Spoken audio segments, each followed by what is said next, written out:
Hi guys, welcome back to my YouTube channel that is Swapna's tutorial. So ನೀವೇ ನನ್ನ ಚಾನಲ್ಗೆ subscribe ಆಗಿಲ್ಲ ಅಂದರೆ ಪ್ಲೀಸ್ ಸಬ್ಸ್ಕ್ರೈಬ್ ಆಗಿ, ವೀಡಿಯೋಸ್ನ ಲೈಕ್ ಮಾಡಿ, ಶೇರ್ ಮಾಡಿ, ಹಾಗೆ ಕಮೆಂಟ್ ಮಾಡಿ. ಸೊ ಇವತ್ತು ನಾನು ಮಾಡ್ತಿರೋ ಸಬ್ಜೆಕ್ಟ್ ಯಾವುದು ಅಂದರೆ ಸೆಕೆಂಡ್ ಸೆಮ್ BComನ ಎನ್ವಿರಾನ್ಮೆಂಟಲ್ ಸ್ಟಡೀಸ್ ಅಂತ ಹೇಳಿ ಈ ಒಂದು ಸಬ್ಜೆಕ್ಟ್ನ ಎಕ್ಸ್ಪ್ಲೈನ್ ಮಾಡ್ತಿದ್ದೀನಿ. ಅದರಲ್ಲಿ ಚಾಪ್ಟರ್ 3 ಬಂದುಬಿಟ್ಟು ನ್ಯಾಚುರಲ್ ರಿಸೋರ್ಸಸ್ ಅಂತ ಹೇಳಿ. ಸೊ ನಾನು ಆಲ್ರೆಡಿ ಚಾಪ್ಟರ್ 1 ಆ್ಯಂಡ್ ಚಾಪ್ಟರ್ 2ನ ಆಲ್ರೆಡಿ ಎಕ್ಸ್ಪ್ಲೈನ್ ಮಾಡಿ ಅಪ್ಲೋಡ್ ಮಾಡಿದ್ದೀನಿ. ಯಾರ್ಯಾರೆಲ್ಲ ಆ ವೀಡಿಯೋಸ್ನ ನೋಡಿಲ್ವೋ ಒಂದು ಸತಿ ಆ ವೀಡಿಯೋಸ್ನ ನೋಡ್ಕೊಂಡು ಬಂದು ಈ ಒಂದು ವೀಡಿಯೋನ ನೋಡಿ, ಬಿಕಾಸ್ ನಿಮಗೆ ಕಂಟಿನ್ಯೂಷನ್ ಅನ್ನೋದು ಪ್ರಾಪರಾಗಿ ಸಿಗುತ್ತೆ ಅನ್ನೋ ಒಂದು ರೀಸನಿಂದ.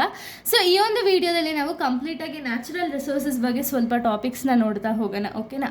ಏನಿದು first of all natural resources ಅಂದರೆ ಏನು ಅಂತ ಹೇಳಿ ನಾವು ಫಸ್ಟ್ ತಿಳ್ಕೊಳ್ಳೋಣ. ಓಕೆನಾ? ಸೊ ನೋಡಿ, natural resources are the gift of nature that are useful to human beings and other living organisms. These resources are obtained from the earth and are use for food, shelter, energy, industries and development. ಅಂದರೆ ಏನು? So natural resources ಅನ್ನೋದು ಇದು gift of nature ಅಲ್ವಾ? So natural resources ಅಂದರೆ ಏನು? ಇದು ಯಾವುದೂ ಕೂಡ ಮ್ಯಾನ್ ಮೇಡ್ ಥಿಂಗ್ಸ್ ಅಲ್ಲ, ಇದು ಕಂಪ್ಲೀಟ್ಲಿ ಗಿಫ್ಟ್ ಆಫ್ ಗಾಡ್ ಕೊಟ್ಟಿರೋಂಥ ಒಂದು ಗಿಫ್ಟ್ನ ನಾವು ನ್ಯಾಚುರಲ್ ರಿಸೋರ್ಸಸ್ ಅಂತೀವಿ.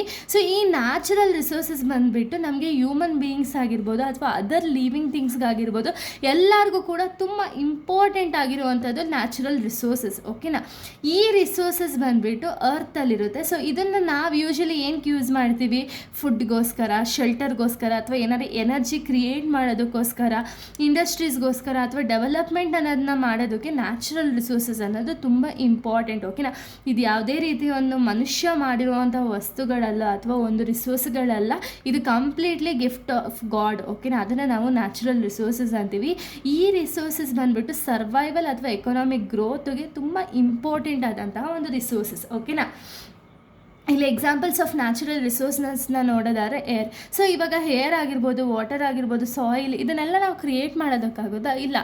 ನಾವು ಎಷ್ಟೇ ಆರ್ಟಿಫಿಷಿಯಲ್ ಆಗಿ ಹೌದು ನಾವು ಕ್ರಿಯೇಟ್ ಮಾಡ್ಬೋದು ಅಂದ್ಕೊಂಡ್ರು, ಆದರೆ ಗಾಡ್ ಕೊಟ್ಟಿರೋವಂಥ ಒಂದು ಗಿಫ್ಟ್ ಅಥವಾ ಗಾಡ್ ಕೊಟ್ಟಿರೋವಂಥ ಏರ್ ಆಗಿರ್ಬೋದು ಅಥವಾ ವಾಟರ್ ಆಗಿರ್ಬೋದು, ಸಾಯಿಲ್ ಆಗಿರ್ಬೋದು, ಇದು ಈ ರೀತಿ ಕ್ರಿಯೇಟ್ ಮಾಡೋದಕ್ಕೆ ಸಾಧ್ಯನೇ ಇಲ್ಲ ಅಲ್ವಾ? ಸೊ ಇದನ್ನೆಲ್ಲ ನ್ಯಾಚುರಲ್ ರಿಸೋರ್ಸಸ್. ಓಕೆನಾ? Example air, water, soil, forest, minerals, wild life, sunlight, ಕೋಲ್ ಆ್ಯಂಡ್ ಪೆಟ್ರೋಲ್. ಸೊ ಇದೆಲ್ಲ ಒಂದು ನಮಗೆ ನ್ಯಾಚುರಲ್ ರಿಸೋರ್ಸಸ್ ಆಗಿದೆ. ಓಕೆನಾ? ಸೊ ಇನ್ನು ನೆಕ್ಸ್ಟ್ ನಾವು ಫೀಚರ್ಸ್ ಆಫ್ ನ್ಯಾಚುರಲ್ ರಿಸೋರ್ಸಸ್ನ ನೋಡೋದಾದರೆ ಏನೇನೆಲ್ಲ ಫೀಚರ್ಸ್ ಆಫ್ ನ್ಯಾಚುರಲ್ ರಿಸೋರ್ಸಸ್ ಇದೆ ಅಂದರೆ ಪ್ರೊವೈಡೆಡ್ ಬೈ ದ ನೇಚರ್ ಅಂದರೆ ಏನು? ನ್ಯಾಚುರಲ್ ರಿಸೋರ್ಸಸ್ ಏನಿದೆಯಲ್ಲ, ಸೊ ಇದು ಕಂಪ್ಲೀಟಾಗಿ ನ್ಯಾಚುರಲ್ ಒಂದು ಅರ್ತ್ ಅಲ್ವಾ? ಅಂದರೆ ನ್ಯಾಚುರಲ್ ಆಗಿ ಅರ್ತಲ್ಲಿರೋದು, ಇದು ಯಾವುದೇ ರೀತಿಯ ಮ್ಯಾನ್ ಮೇಡ್ ಥಿಂಗ್ಸ್ ಅಲ್ಲ, ಇದು completely nature related and natural ಆಗಿ ಬಂದಿರುವಂಥ ಒಂದು ಗಿಫ್ಟ್. ಓಕೆನಾ? ಸೊ ಅದಕ್ಕೆ ನಾವು ಪ್ರೊವೈಡೆಡ್ ಬೈ ನೇಚರ್ ಅಂತೀವಿ ಫೀಚರಲ್ಲಿ first point. Next useful for ಹ್ಯೂಮನ್ಸ್ಗೆ ಯಾವ ರೀತಿ ಯೂಸ್ಫುಲ್ ಆಗುತ್ತೆ? ಈಗ ಎಕ್ಸಾಂಪಲ್ ಅಗ್ರಿಕಲ್ಚರಲ್ಲಿ, ಇಂಡಸ್ಟ್ರಿ, ಟ್ರಾನ್ಸ್ಪೋರ್ಟ್, ಡೈಲಿ ಲೈಫ್. ಇವಾಗ ನಮಗೆ ಒಂದು ಸಾಯಿಲ್ ಇಲ್ಲ ಅಂದರೆ ಅಗ್ರಿಕಲ್ಚರಲ್ ರಿಲೇಟೆಡ್ ನಾವು ಏನೂ ಕೂಡ ಮಾಡೋದಕ್ಕಾಗಲ್ಲ ಅಲ್ವಾ? ಸಾಯಿಲ್ ತುಂಬ ಇಂಪಾರ್ಟೆಂಟ್ ಆಗುತ್ತೆ. ಒಂದು ಪ್ಲ್ಯಾಂಟ್ಸ್ ಗ್ರೋ ಆಗಿ ಅದನ್ನು ನಾವು ತಿನ್ನಬೇಕು ಅಂದರೆ ಇದು ತುಂಬ ಅಗ್ರಿಕಲ್ಚರ್ ಅನ್ನೋದು ತುಂಬ ಇಂಪಾರ್ಟೆಂಟ್. ಸೊ ಅದೇ ರೀತಿ ಇವಾಗ ಇಂಡಸ್ಟ್ರೀಸ್ ಆಗಿರ್ಬೋದು, ಟ್ರಾನ್ಸ್ಪೋರ್ಟ್ ಆಗಿರ್ಬೋದು, ಸೊ ಇದನ್ನೆಲ್ಲ ನಾವು ಮಾಡಬೇಕು ಅಥವಾ ಇದನ್ನೆಲ್ಲ ನಮಗೆ ಈ ರೀತಿ ಉಪಯೋಗ ನಾವು ಮಾಡ್ಕೋಬೇಕು ಅಂದರೆ ಎಲ್ಲದಕ್ಕೂ ಕೂಡ ನ್ಯಾಚುರಲ್ ರಿಸೋರ್ಸಸ್ಸೇ ತುಂಬ ಇಂಪಾರ್ಟೆಂಟ್. ಯಾಕೆ? ಇವಾಗ ಸಾಯಿಲೇ ಇಲ್ಲ ಅಂದರೆ ಅಗ್ರಿಕಲ್ಚರ್ ಆಗಲ್ಲ, ಮಳೆನೇ ಬಂದಿಲ್ಲ ಅಂದರೆ ಅಗ್ರಿಕಲ್ಚರ್, ನಾವು ಲ್ಯಾಂಡ್ ಇದ್ದರೂ ಕೂಡ ಮಳೆ ಇಲ್ಲ ಅಂದರೆ ಏನಾಗುತ್ತೆ? ಅಲ್ಲೇನೂ ಕೂಡ ಗ್ರೋ ಮಾಡೋದಕ್ಕೆ ಆಗಲ್ಲ. ಈ ರೀತಿ ಕಂಪ್ಲೀಟಾಗಿ ನಮಗೆ ಹ್ಯೂಮನ್ಸ್ಗೆ ಯೂಸ್ಫುಲ್ ಆಗ್ತಿರೋ ಅಂಥದ್ದು ಏನು ಅಂದರೆ ನ್ಯಾಚುರಲ್ ರಿಸೋರ್ಸಸ್. ಓಕೆನಾ? ಎಸೆನ್ಷಿಯಲ್ ಫಾರ್ ಸರ್ವೈವಲ್ ಅಂದರೆ ಏನು? ಸೊ ನಾವು ಕಂಪ್ಲೀಟಾಗಿ ನ್ಯಾಚುರಲ್ ರಿಸೋರ್ಸಸ್ ಮೇಲೆ ಡಿಪೆಂಡ್ ಆಗಿರೋ ರೀಸನಿಂದ ಇದ್ರ ಮೇಲೇ ನಾವು ಹ್ಯೂಮನ್ ಬೀಯಿಂಗ್ಸ್ ಆಗಿರ್ಬೋದು, ಅನಿಮಲ್ಸ್ ಆಗಿರ್ಬೋದು, ಕಂಪ್ಲೀಟಾಗಿ ಡಿಪೆಂಡ್ ಆಗಿದ್ದೀವಿ ಅಲ್ವಾ? ನೆಕ್ಸ್ಟ್ ಲಿಮಿಟೆಡ್ ಇನ್ ಕ್ವಾಲಿಟಿ ಅಂದರೆ ಏನು? Some resources may get exhausted if overused. ಅಂದರೆ ಏನು? ಈಗ ಎಕ್ಸಾಂಪಲ್ ಕೋಲ್ ಆಗಿರ್ಬೋದು, ಪೆಟ್ರೋಲಿಯಮ್ ಆಗಿರ್ಬೋದು, ಇವಾಗ ನಾವು ಜಾಸ್ತಿ ಯೂಸ್ ಮಾಡ್ತಿದ್ರೆ ಅವಾಗ ಏನಾಗುತ್ತೆ? ಅದು ಕಂಪ್ಲೀಟಾಗಿ ಕಡಿಮೆ ಆಗುತ್ತೆ. ಇದನ್ನು ನಾವು ಮತ್ತೆ ಅದನ್ನು ಎಕ್ಸ್ಟ್ರಾಕ್ಟ್ ಮಾಡ್ತೀವಿ ಅಂದ್ರೂ ಅದು ಸಿಗಲ್ಲ ಅಲ್ವಾ? ಸೊ ಅದಕ್ಕೆ ನಾವೇನು ಮಾಡಬೇಕು? ಲಿಮಿಟೆಡ್ ಆಗಿ ಯೂಸ್ ಮಾಡಬೇಕು. ಓಕೆನಾ? ನೆಕ್ಸ್ಟ್ ನೀಡ್ ಕನ್ಸರ್ವೇಷನ್ ಅಂದರೆ ಏನು? Proper management is necessary for the future generation.